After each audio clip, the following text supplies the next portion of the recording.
Nze Tony Lubowa sangibwa wano ku Tonet Agro-Engineering Company. Company ekola ebyobulimi, ebyuma byobulimi ng'era eruddewo okumala emyaka 2 n'okusukkamu. Leero ngenda kuyigiriza engeri y'okugattamu pipe eya round ku square pipe eya square. Neogigatta bulungi ku 45 era nevaayo mu bulungi. Nefaananamu bweti. Ebyetaagisa kweno joint twetaaga olupapula olw'okulambako. Twetaaga pipe eya round gye tugenda okusala. Pipe yaffe eya square gye tugenda okuyungako. Marker ne pen. Makansi enasala gye tulambye ne ruula yaffe gye tukozesa oppima. Pipe yaffe gye tugenda okukozesa ya diameter 42 era tugikozesa okulamba obugazi bwayo nga bw'olaba. Tugiramba side zombi bbiri tusobole okusobola okukuba layini era gye tunaasalamu. Layini eyo gye tukubye bwe bugazi bwa pipe yaffe nga bw'olaba. Kaakati twongerako obugazi butuyambe okwatirako. Tumaliriza tumakinga ekigero kyonna ky'oyagala tusobole okusalako ku lupapula lwaffe olunene. Era ne tukozesa makansi ne tusalamu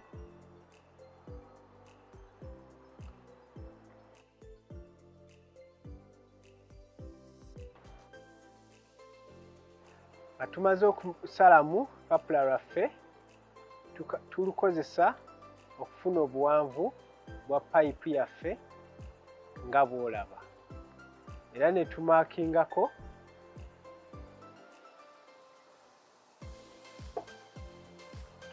we tufunyiza wano bwe buwanvu bwa pipe oba circumference yaayo.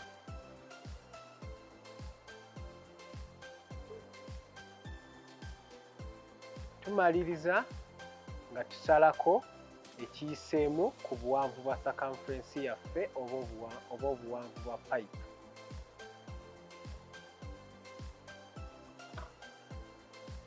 Awo tuba tumaze okufuna obuwanvu obwa pipe yaffe eno gye tupimye.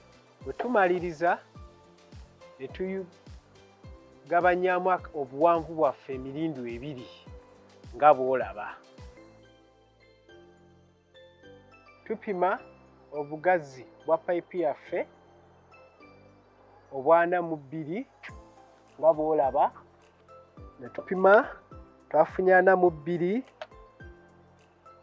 ne tugabanyamu emirindu 2 ne tufuna 21 era gye tupimako wano mu makkati ga pipe yaffe wano.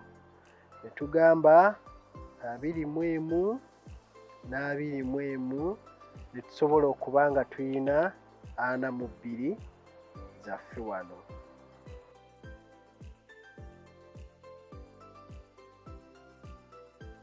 Ne tukwata pipe yaffe n'ejaawo we tumakinze oba we tulambye tukoba tumakinga tulamba era ne tukwata olupapula lwaffe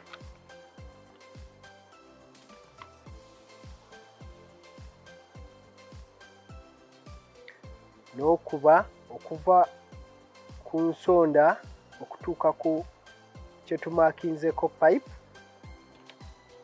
era n'okuva ku nsonda okutuuka we tumakinzeko pipe. Ne tuba nga tufunye ekintu kyaffe kino.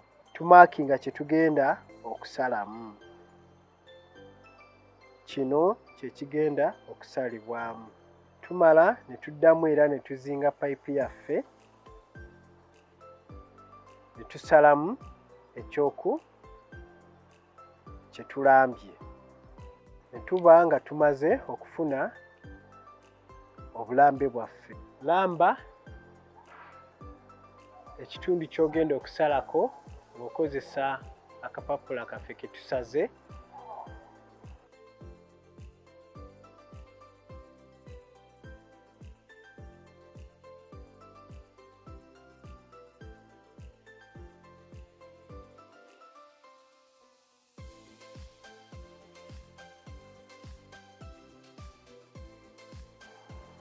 Nga tumaliriza okulamba, twongera ne tulaga ekitundu kye tugenda okusalako ku payipu yaffe okugikozesa okugiyunga ku payipu eya square.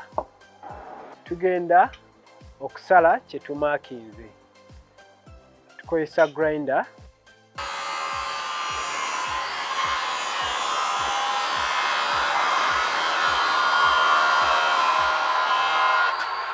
Ekyo payipu yaffe nga tumaze ogisala era gye tugenda okuyunga ku payipu yaffe ya square. Tugenda kuyunga payipu yaffe eya round ku payipu ya square nga tukozesa arc welding.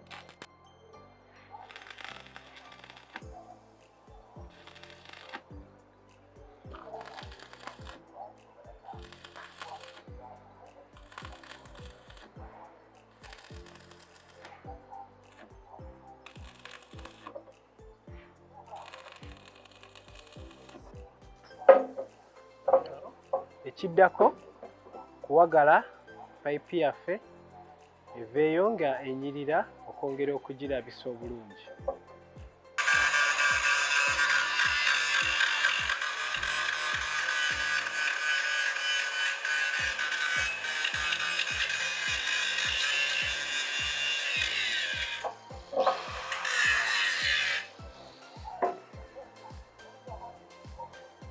Nga tumaliriza joint yaffe bweti bwefaanana. Ekiddako tugenda kufuuyirako wetwokyeza, twongere olabisaawo obulungi n'okuwaawo obuwangaazi.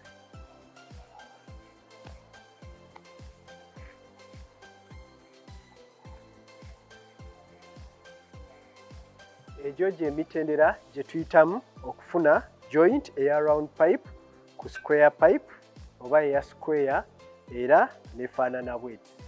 Tusuubira nti oyize. Weebale nnyo, weebalire ddala.